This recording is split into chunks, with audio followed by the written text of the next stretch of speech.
राज्यसभा सांसद रामजीलाल सुमन के बयान को गोदी मीडिया विवादित बयान बता रही है। जब देश की तीसरी सबसे बड़ी पार्टी के प्रमुख अखिलेश यादव को मारने की धमकी दे रहा एक सड़क छाप टपोरी, तब गोदी मीडिया को विवाद दिखाई नहीं देता। गोदी मीडिया का तो काम ही है लोगों में नफरत फैलाना। राज्यसभा सांसद रामजीलाल सुमन ने आगरा में अपने बयान करनी सेना को दी चेतावनी। कहा 19 अप्रैल को अखिलेश यादव आगरा आ रहे हैं, फिर होंगे दो हाथ। मैदान तैयार है, अब होंगे दो हाथ। रामजीलाल का बयान। मस्जिदों के नीचे मंदिर की बात पर दिया विवादित बयान। कहा हमें कहना पड़ेगा कि हर मंदिर के नीचे बौद्ध मठ है। ये रामजीलाल सुमन के द्वारा दिए गया बयान बिल्कुल सत्य है। देश में जितने भी बड़े मंदिर हैं, सब के सभी बुद्ध विहारों पर बने हुए हैं। बाबर के डीएनए पर भी उठाए सवाल। अगर मुसलमानों में बाबर का डीएनए है तो तुम्हारे अंदर किसका डीएनए? रामजीलाल सुमन ने करनी सेना को लेकर कहा, जल सेना, थल सेना, वायु सेना का नाम सभी ने सुना था। ये फर्जी करनी सेना कहां से आ गई, जो हथियार लहराकर अपनी दहशत कायम करना चाहती है? करनी सेना का उत्पात किसी से छुपा नहीं है। आखिर शासन प्रशासन इसके उत्पात को नजरअंदाज क्यों कर रहा है? अब तक कोई कार्रवाई क्यों नहीं की? अभी तक के लिए इतना ही, फिर मिलते हैं अगली अपडेट के साथ। ये हमारा नारा है। और आजकल जो लड़ाई चल रही है वो लड़ाई पीडीए की है। कुछ लोग सामाजिक डेमोक्रेसी के लोग हैं। अभी परसों एक बैठक हुई तो तलवार हथियार थोड़ा मैंने पढ़ा है। छतरी का दर्द तो गरीब की इमदाद कर रहे हैं, मदद कर रहे हैं। ये पास में भरतपुर, यहाँ भरतपुर के राजा सूरजमल की तलवार ने अंग्रेज का सर काटा, किसी गरीब का सर नहीं काटा।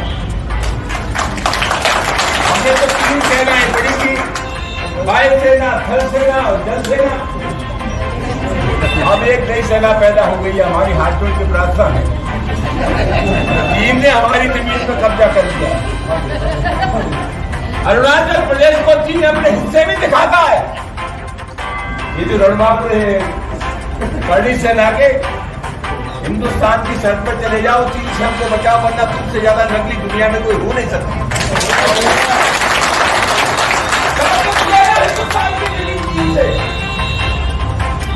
वरना तुम नकारा कहेगा। दोस्तों, सामाजिक शक्तियों की बात करने की लड़ाई लंबी है और ये लड़ाई कोई हमारी लड़ाई नहीं है, ये लड़ाई उन लोगों से है। मुख्यमंत्री न रहने के बाद जिन लोगों ने गंगा जल से अखिलेश यादव जी का मकान धुलवाया, राजस्थान की विधानसभा में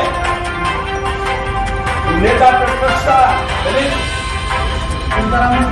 एक मंदिर में चला गया, उसको गंगा जल से धुलवाया।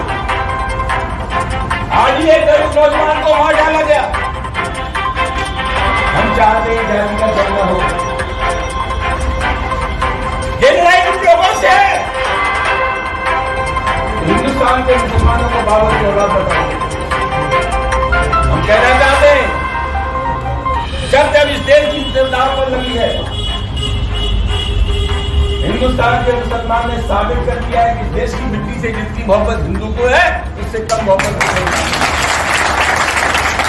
तो लड़ाई लंबी है। इसलिए तो हमने कह दिया कि हिंदुस्तान के मुसलमान ने तो कभी बाबर को अपना आदर्श नहीं माना, तो मोहम्मद साहब को अपना आदर्श मानते, दूसरे संतों को मानते। तो हमने कुछ किया कि जब तुम बाबर को कहोगे कि ये मुसलमान बाबर का डीएनए है, तो तुमने किसका डीएनए जो रखा? कोई तो रायता फैला हुआ इधर। दोस्तों, आगे आने वाले समय में समाजवादी पार्टी के राष्ट्रीय अध्यक्ष अखिलेश यादव की 19 अप्रैल को आ रहे हैं। लड़ाई का मैदान तैयार होगा, दो हाथ होंगे।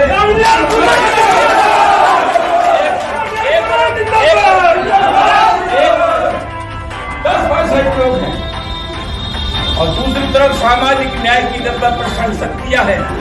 विजयी हमारी होगी, कोई भाई का लाभ हो नहीं सकता।